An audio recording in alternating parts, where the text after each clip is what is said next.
Regardez ce petit réveil, eh bien, il marque pendant une journée 2 fois 12 heures. C'est-à-dire qu'il nous divise déjà la journée en 2 temps. C'est étonnant quand on y pense.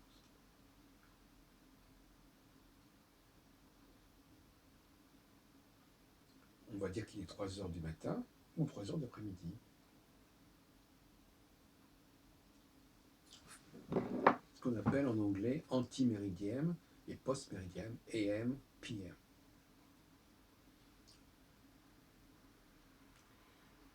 Pourquoi je dis cela? Parce que je dis que le Shabbat et tout marquage, et ça peut être aussi valable pour le dimanche ou pour le vendredi, pour les chrétiens ou pour les musulmans,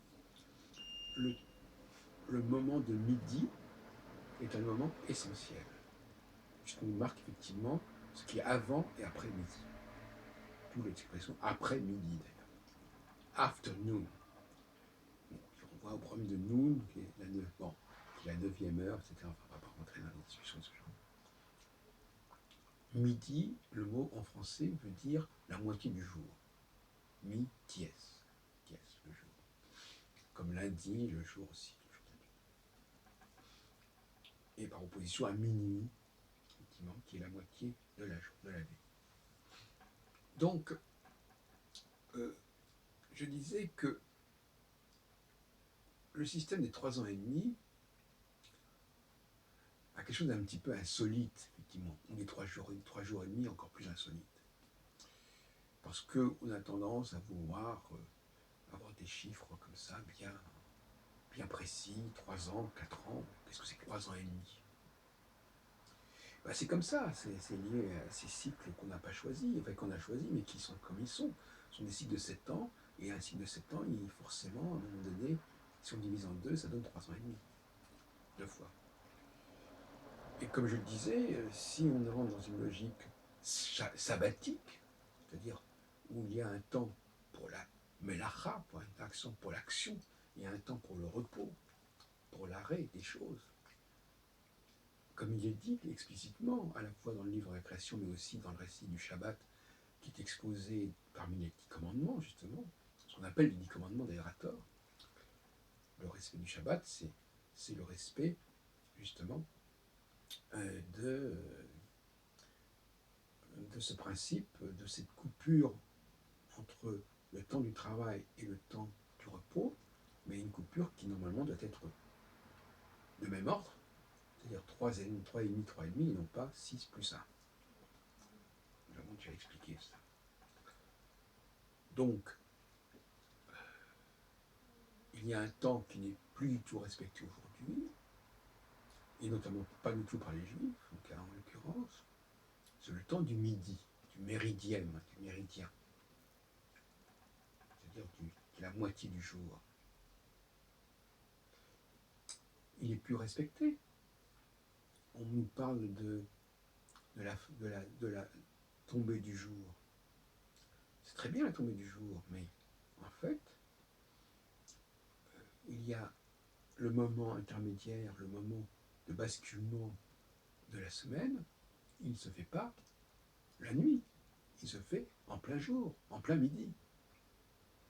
Et donc, dans un judaïsme tel que moi je le conçois pour le XXIe siècle, cette célébration majeure de ce passage d'un rythme à un autre,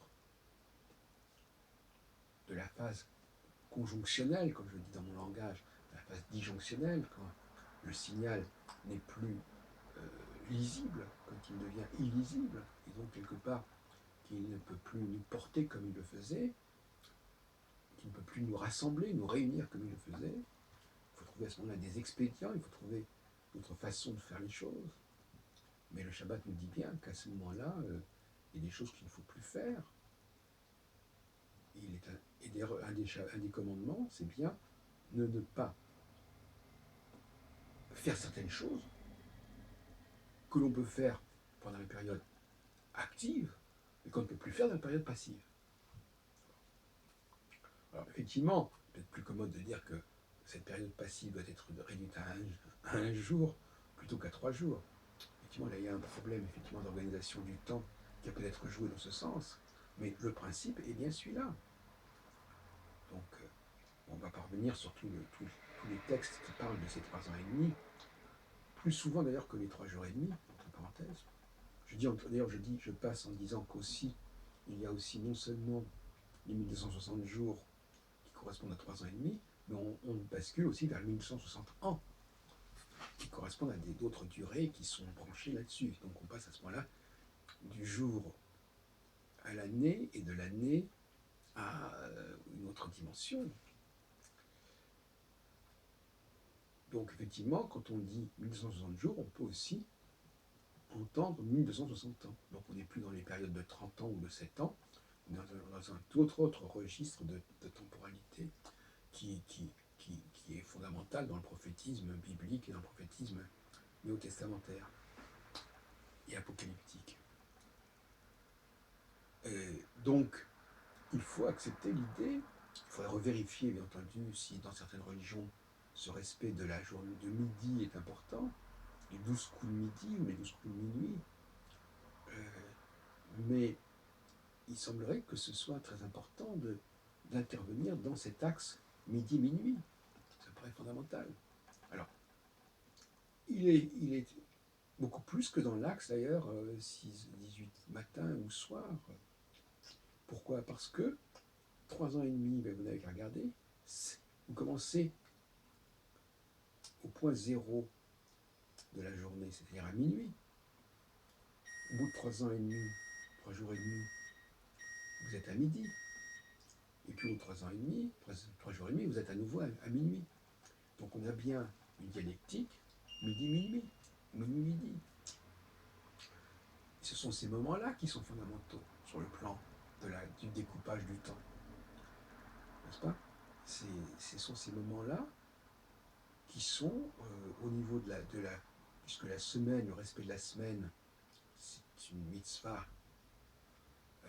fondamentale, c'est un commandement fondamental, et cette mitzvah doit s'articuler impérativement sur la question de l'axe midi-minuit, et non pas sur la question notamment de la tombée du jour comme étant le point de départ du Shabbat.